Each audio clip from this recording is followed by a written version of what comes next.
Hindi inasahan ng Rusya ito. Habang naghahanda ang puwersa ni Putin para sa bagong atake sa Sumy Oblast, may isang bagay na sumulpot sa himpapawid. Hindi nakikikita at mapanganib, ang ipinadala ng Ukraine ay isang pagsasanib ng bakal ng Soviet at pinagsamang teknolohiya ng US at Pransya. Walang handa ang sinumang mananakop sa mangyayari. Isang nakamamatay na pag-atake ang dumurog sa pagsalakay ng Russia bago ito magsimula at may bahagyang bahid ito ng iron niya. Ang pag-atake ay gamit ang lumang Soviet na plataforma na dating laos para sa Russia.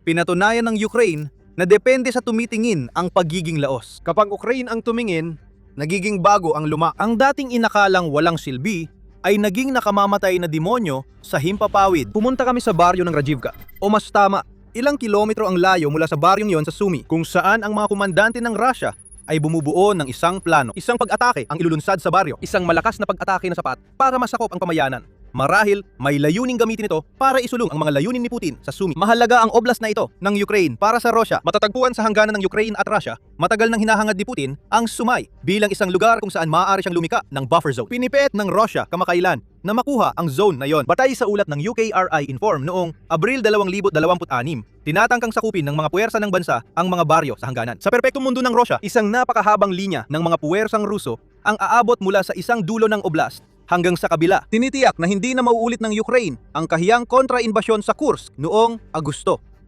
2024, sa buffer na yon, mailalaan na ng Rusya sa silangan ang mga sundalong isinasakripisyo nito sa gilingan ng karne ng Sumy, kung saan pinipilit ng Rusya na sakupin ang Donetsk at sa wakas ay ang rehiyon ng Donbas. Madalas pumalpak ang plano ng mga Ruso.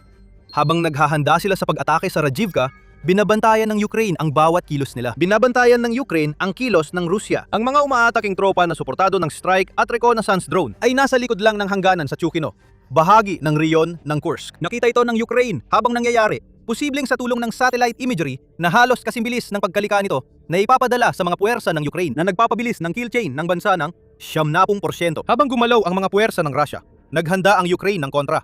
Ipinapaliwanag ng Sunflower Telegram channel na nagulat sa nalalapit na pag-atake kung paano ito magaganap. Sinubukan ng kalaban sa suporta ng mga UAV na gumalaw mula Tiokino patungong Rajivka. Ayon sa channel, agad natukoy ng mga mandirigma ng TRO ang eroplano at ginabayan papunta sa lugar na pinagtipunan ng mga assault group at mga UAV launcher. Hinintay ng Ukraine na magtipon at magsimula ng manyobra ang mga Ruso. Pagkatapos, umatake ang Ukraine. Hindi ginamit ng Ukraine ang mga drone na may katamtamang saklaw na sumasalanta sa logistic at mga pangtitipon ng tropa ng Russia sa iba pang bahagi ng Ukraine. Sa halip, isang sasakyang panghimpapawid na itinuturing na laos ang nagdulot ng pinsala. Lumipad ang isang MiG-29 sa himpapawid.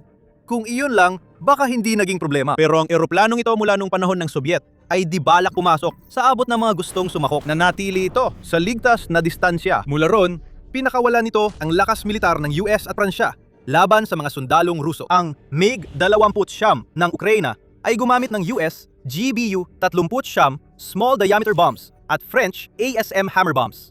Tinangkang harangin ng Russia ang mga ito. Ayon sa militar niya, 4 na misil ng depensang panghimpapawid ang ginamit ng mga mananakop laban sa isang Western weapon. Lahat ng mga misil na yon ay pumalya. Gusto sana ng Russia na hindi pumalya ang mga misil na yon at ipinapakita ng footage mula sa Counter-Strike kung bakit. Ibinahagi ni Sunflower ang 32 segundong video ay nagpapakita ng matinding puwersa ng mga sandatang kanlurani ng Ukraina na pinakawalan laban sa mga Rusong sumusubok umabante. Nakikita natin ang ilang malalakas na pagsabog na nagpapalipad ng makakapal na usok sa himpapawid. Habang ang mga Rusong akala nila ay ligtas na, ay napatigil sa kanilang operasyon. Hindi nila inasahan ang lahat ng ito hanggang sa halos bumagsak na sa kanila ang mga bomba ng Ukraina. At tungkol naman sa planong pag-atake sa Rajivka, hindi na ito natuloy. Hindi ito pwedeng mangyari. Abala ang puwersa ng Rusya sa epekto ng matalinong atake ng Ukraina sa likod ng kanilang mga linya. Nakaligtas muna ang baryo sa ngayon, kaya kailangang maghintay ang buffer zone na gustong-gusto ni Putin sa Sumy.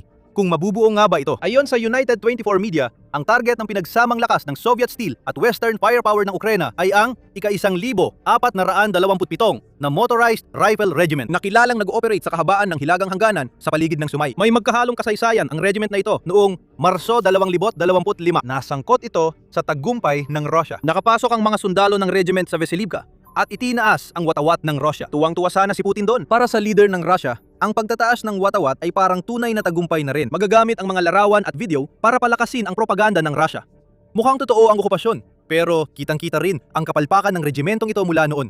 Marahil dahil sa pagkawala ng maraming bihasang sundalo. Ang ika-1427 ay may kahiyahiyang karanasan ilang araw bago subukan sakupin ang Rajivka matapos utusan na palakasin ang pag-atake sa sibilyang infrastruktura ng Ukraine. Naghanda ang 1,400 27T Regiment gamit ang Molnia 2 Strike drone. Tinama nila ang sibilyang sasakyan sa Glushkovo sa Kursk. Sinabotahe ng 1,400 at 27 Regiment ng Rusya ang sarili nila bago salakayin ang Rajivka. Ang pag-atake ng Ukraine ay ikalawang kahihiyan ng grupo ngayong linggo. Dagdag pa sa kanilang problema, ang MiG-29 ng Ukraine ay nagbuhos ng asin para alisin ang Russian slugs. Nawala ng malagang posisyon ang regiment na dumating sa hindi magandang panahon para sa Rusya. Halos di nagbago ang frontline sa Rajivka mula Marso. Mga ulat ng United 24 Media. Balaksa ng tuluyang sumulong ang Rusya. Pero sa isang iglap, lahat ng pagtatangkang yon ay nabigo dahil napatunay ang kaya ng lakas ng kanluran, sirain ang Rusya sa likuran. Pag-usugsapan muna natin sandali ang lakas militar na yon. Kombinasyon ng GBU 30 at ASM Hammer ang ginamit ng Ukraine laban sa Rusya. Matagal na silang ginagamit sa Ukraine at may dahilan kung bakit. Nakakawasak ang mga sandatang ito. Ang GBU 30 ay guided munition na kayang maghatid ng 113 kilong bomba sa target hanggang 74 na kilometro. Kahawig ito ng glide bombs ng Rusya pero mas advanced. Ayon sa US Air Force, ang GBU 30 system ay may smart carrier na kayang magdala ng hanggang 4 na bomba. Pwedeng ilunsad mula internal base at external hardpoints. Gumagamit ang mga bomba ng GPS signals para mag-navigate papunta sa kanilang mga target at maaari silang ilunsad sa kahit anong kondisyon ng panahon, araw man o gabi. Ang target coordinates ay nilalagay sa GBU 30 bago ilunsad kahit nasa lupa o ere. Pinapayagan ng huling opsyon ang mga piloto at crew na tumugon sa bagong target habang nasa misyon. Sa halagang $40,000 bawat isa, mura at malakas ang mga bombang ito. Nakakatuwa ring nagawang ilunsad ng Ukraine ang mga ito mula sa mga MiG-29. Ang ASM Hammer ay isang katulad na sandata. Standoff munition din ito at magagamit ang Hammer sa anumang panahon. Modular din ito na nagpapakita ng tunay na katangian ng ASM Hammer. Ang sandatang ito ay hindi bomba. Isa itong kit na maaring i-configure at ikabit sa iba't ibang uri ng mga hindi ginagabayang bomba. Ginagawang precision guided munitions ang mga ito. Gumawa ang Pransya ng mga bersyon ng kit na ito na maaaring ikabit sa 125, 250, 500 at 1,000 kilong mga bomba. Posibleng may kit ang Ukraine para sa 250 kg at marahil pati 1,000 kg na bomba dahil ito ang pinakasikat. Meron ding malinaw na koneksyon pagdating sa mga naka-imbak na supply. Nangakong magbibigay ang Pransya ng 50 hanggang 60 bomba kit sa Ukraine kada buwan. Kamakailan, binigyan ng lisensya ang Ukraine para gumawa ng mga kit na ito mismo. Ang ASM Hammer Bomb ay may higit 70 kilometer na saklaw dahil sa kombinasyon ng mga pakpak at solid rocket motor sa kit. Gumagamit ang mga ito ng kombinasyon ng GPS at inertial navigation system. Kaya may circular error probable na 10 metro. Ayon sa Army recognition, malakas ang tama ng mga bombang ito. Mabilis tumama at ginagamit ng Pransya, India, Ehipto at Croatia, Qatar, Morocco at syempre Ukraine. Bukod dito, gaya ng GBU 30 ang mga bombang ASM Hammer ay para sa Western eroplano gaya ng F-16 Rafale at Mirage, 2,000D at F-1 na mga fighter jet. Mula inilunsad ito ng Ukraine gamit ang MiG-29. Makikita ang sagot sa naging enyo ng MiG-29 ng Ukraine mula simula ng pananakop ni Putin. Sa Russia, itinuring na Laos ang fighter jet na ito mula Soviet era. Hindi ito totoo. Pinatunayan ito ng Ukraine bago namin ipaliwanag. Tandaan na palabas militar ang pinapanood ninyo. Ganitong kaalaman ang gusto mo. Siguraduhin subscribe ka sa channel at naka-on ang notifications. Babalik tayo sa simula ng pananakop ng Rusya. Isang buwan matapos magsimula ang pananakop noong Marso 27, 2022, nagtanong ang Global Defense Corps ng parehong tanong na iniisip ng marami noon. Bakit hindi ginamit ng Russia ang MiG-29 sa simula ng kanilang pananakop? Hindi ito kaso ng Russia na sinusubukang ipagpaliban ang paggamit ng kanilang mas advanced na mga aerial asset para sa kalaunan. Ginamit ng Russia ang Su-34 at Su-35 noong mga unang yugto ng pananakop, kasama ng mas matatandang eroplano gaya ng Su-24 at 25. Ngunit ang MiG-29 ay wala talaga. May luhika noon sa desisyong ito, lalo't may malaking fleet ng MiG-29 ang Ukraine. 56 na natirang fighter jet mula nang bahagi pa sila ng Soviet Union. Nagpasya ang Russia na hindi maganda ang magpagala ng parehong uri ng eroplano sa labanan. Sinasabing mas magaganda rin ang ibang fighter jet na ipinadala ng Russia. Luma na daw ang MiG-29 kahit sa Russian standards. Nakakabaliw isipin dahil sa dami ng Soviet na kagamitan na ginamit laban sa Ukraine. Nakita rin ang kawalang galang sa lumang fighter jet sa investigasyon noong Pebrero 2009. Natuklasan na humigit kumulang 200 sa 271 na MiG-29 ng Russia ay hindi na pwedeng paliparin dahil sa sira at kapabayaan. Nandyan lang sila para magmukhang mas marami ang bilang ng Russian Air Force. Kahit wala silang kakayahan sa labanan, sapat na ito para makita natin paano tingnan ng Russia ang sarili nilang fighter jet. Hindi sapat ang MiG-29 para sa Ukraine. Sira, laos na at hindi akma sa layunin, malayo rin sa lakas ng himpapawid ng Russia sa ibang lugar. Gaya ng madalas sa digmaang ito, napatunayan ng Ukraine na mali ang Russia at ipinakita ng bansa sa tulong ng mga kaalyado ang kakayahan nitong mag-innovate. Kayang gawing pangunahing asset ang lumang plataporma sa himpapawid na akala ng Russia ay laos na. Alam na ng Ukraine ang halaga ng MiG-29 simula pa ng pananakop. Pwede mong sabihin, wala silang pagpipilian bago dumating ang Western na eroplano ilang taon matapos simulan ni Putin ang pananakop. Pero mahina ang argumentong ito kung ikukumpara sa ulat ng Military Watch magazine noong Setyembre 2025 na nagsiwalat na nakakuha ang Ukraine ng MiG-29 fighter jet mula Azerbaijan.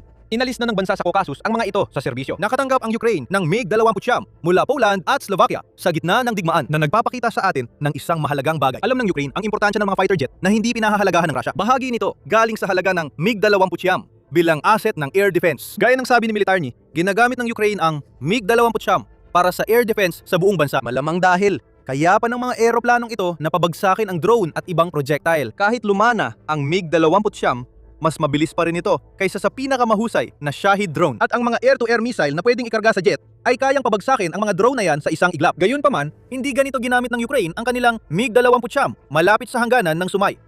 Sa pagkabigo ng atake ng ika-1427 Motorized Rifle Regiment, ginamit ang MiG-29 bilang standoff asset. Kaya nilang magpaputok ng sandatang gawa sa kanluran na hindi inasahan ng Russia. Hindi rin ito kayang gantihan ng Russia dahil hindi magpapadala ng mga GBU-39 at ASM Hammer ang US at France sa Russia. Para lang ang mga ito sa Ukraine. Isa na namang halimbawa ito ng talino at pakikipagtulungan ng Ukraine na namamayani. Ang Ukraine at ang mga kasuso nito mula sa kanluran ay nagsikap ng husto para gawing mga jet na kayang gamitin ng Ukraine laban sa Russia, ang MiG-29 at iba pang eroplanong mula pa sa panahon ng Soviet. Hindi na bago na kayang maglunsad ng mga sandatang kanluranin ang mga MiG-29. Noong Mayo 2024, iniulat ng Army Recognition na inangkop ng Ukraine ang MiG-29 fighter jet para makadala ng mga sandatang kanluranin. Sila kasama ng mga stock ng Ukraine ng Su-24 at Su-27 ay inangkop upang makapagpalunsad ng ilang munisyong ibinigay ng US, France at UK. Iniulat ng outlet noong panahong yon, ang mga ASM Hammer bomb ay binanggit mismo ang pangalan, pati na rin ang mga JDAM na gawa sa US at British Paveway 4 smart bombs. Malinaw na may iba pang sumunod sa isang operasyong nangangailangan ng pagre-rewire ng electronics ng bawat Soviet airframe upang maging compatible ang mga jet sa kanilang bagong Western na mga sandata. Nagpapatuloy ang Ukraine sa modernisasyon ng mga MiG-29 na itinuturing ng Russia na Laos. Noong Enero 2026, iniulat ng Defense Express na angkop na rin ang mga Ukrainian MiG-29 upang makapagpalunsad ng mga American IRAM missile. Ibig sabihin, magagamit pa ng Ukraine ang laos nilang airframe hanggang hindi bababa sa 2030. Oo, dapat mula sa standoff range ang pag-atake. Pero okay lang ito sa Ukraine. Pinakita nitong epektibo ang MiG-29 at sandatang kanluranin laban sa Russia. Ano ang kinakaharap ng Russia dahil sa pagmamaliit nito sa sarili nitong fighter jet? MiG-29 lang na kayang magpakawala ng mga GBU-39, mga ASM Hammer at iba pa, tumutulong sa Ukraine na tamaan ang matitibay na target na ilang dosinang kilometro ang layo. Hindi naman malaking bagay, di ba? Malaking bagay ito para sa assault group sa Tiyokino na binomba at winasak ng fighter jet na tinawag ng sarili nilang komandante na Laos. Ginawang moderno at epektibong sandata ng Ukraine ang relikyang Soviet sa labanan. Ang MiG-29 ng Ukraine ay inangkop para sa standoff range, kaya walang magawa ang Russia dito. Maliban kung magkamali ang mga piloto ng Ukraine at mapunta sa abot ng depensa ng Russia. Hindi na yon nangyayari ngayon. Gamit ang dati Laos na plataforma na nagkaroon na yon ng bagong silbi, binaligtad ng Ukraine laban sa Russia ang mismong estratehiya ng Russia sa glide bomb. Pero umaasa pa rin ang Russia sa isang bagay kahit pagkatapos ng pinakabagong pag-atakeng ito. Siguradong darating ang panahon na mauubusan din ang Ukraine ng mga sandatang galing sa kanluran na kamakailan lang ginamit ng MiG-29 nito. Hindi ba? Pwedeng mangyari ito sa mga GBU-39 dahil walang bagong tulong militar ang US sa Ukraine mula Marso 31 at mukhang di magbabago ang ganito. Hindi ibig sabihin na hindi napupunta ang mga GBU-39 sa Ukraine. Pero kailangang bilhin ito ng Ukraine o kaalyado sa Pearl Initiative, hindi libre. Iba naman ang sitwasyon ng ASM Hammer gaya ng nabanggit natin kanina. Humigit kumulang 50 hanggang 60 nito ang pumapasok sa Ukraine bawat buwan. May lisensya na ngayon ang Ukraine para gumawa ng sariling hammer. Malapit na ring lumipad ang mga mapanganib na bombang ito mula sa mga linya ng produksyon ng Ukraine o maaring mula sa mga pasilidad sa mga bansang kaalyado para mapanatiling ligtas ang mga linya mula sa mga misil ng Russia. Gayunpaman, kahit hindi man totoo ang lahat ng yon at limitado lang talaga ang imbentaryo ng sandatang kanluranin ng Ukraine, hindi pa rin magiging ligtas ang Russia mula sa mga stand-off strike na isinasagawa ng mga muling pinatibay na MiG-29. Bakit? Isang salita lang. For Rivnevach, mahirap bigkasin ang salitang ito. Pero ito rin ang umasak sa pag-asa ng Russia na maubusan ng Ukraine ng mga guided bomb na ginamit nito para durugin ng mga gustong sumalakay ng Russia sa Rajivka, kasama ng napakarami pang ibang mga target. Ang salitang ito ay halos katumbas ng equalizer o tagapantay na nagpapahiwatig kung paano ito tinitingnan ng Ukraine. Ang Forivnuvach ay sandata, hindi lang ito sandata, kundi sagot ng Ukraine sa guided bomb ng Rusya. At kayang gawin ng Ukraine kapag naubos ang supply nila mula kanluran. 3 beses na mas mura kaysa JDAM-ER mula Amerika, pwedeng ikabit ang equalizer sa 250 kg na warhead na ang paghanda ay tumatagal lamang ng 30 minuto o mas mababa pa. Bagamat ginawa mula sa simula, ang sandatang ito ay nagsisilbi sa parehong pangangailangan na tamaan ang mga target ng Russia sa likod ng linya gamit ang mga eroplano tulad ng MiG-21. Sa madaling salita, ito ang bersyon ng Ukraine ng glide bomb, ngunit pinahusay gamit ang mga makabagong guidance algorithm na nagpapabuti ng katumpakan at malamang na nagbibigay ng ilang proteksyon laban sa electronic warfare. Sabihin lang kung narinig mo na dati ang tungkol sa GBU 30 at ASM Hammer. Pwede gamitin ang equalizer araw o gabi, kahit anong panahon. At ginagagawa na ngayon ng Ukraine noong ika-24 ng Hunyo. Ayon sa United 24 Media, nakapagsagawa ang equalizer ng unang pag-atake nito sa isang posisyon ng Russia sa frontline. Maliit lang ang pinagsimula ng Ukraine. Ginamit nito ang bagong guided bomb para atakihin ang trench at posibleng lumipat na sa iba pang target gamit ang sandatang maaring ilunsad mula Su-24 fighter jets at malamang compatible din sa iba pang Soviet at Western fighters ng Ukraine. Kaya hindi, Russia, walang pahinga mula sa mga guided bomb ng Ukraine. Tuloy pa rin ang pagdating ng mga sandata at bombang gawa ng kanluran o Ukraine, gaya ng nakita sa bigong pag-atake sa Rajivka. Ang mga MiG-29 na inakala mismo ng Russia na laos na ay magiging isa sa mga pangunahing plataporma ng paglulunsad. Isang halimaw ang isinilang, isang pagsasanib ng lakas at bakal ng Soviet at kanluran. Walang sagot ang Russia at wala itong magagawa habang lalo pang umuunlad ang banta na ito sa mga darating na panahon. Pagdating sa Ukraine, patuloy lang itong nakakahanap ng mga bagong paraan para saktan ang Russia. At ginawa na naman ito yon noong unang bahagi ng Hulyo sa pamamagitan ng pag-atake sa mga eroplanong Ruso sa Crimea, nakakaiba sa lahat ng nakita natin noon. Kasama sa pag-ataking ito ang mga drone, kakaibang amphibious assault at paggamit ng mga combat diver. Kung gusto mo pang malaman, kung ganon, may perpektong video kaming susunod mong panoorin. At kung nagustuhan mo ang video na ito, masaya kaming makasama ka sa military show. Mag-subscribe at i-on ang notifications para hindi mo ma-miss ang aming mga palabas. At maraming salamat, gaya ng dati, sa panonood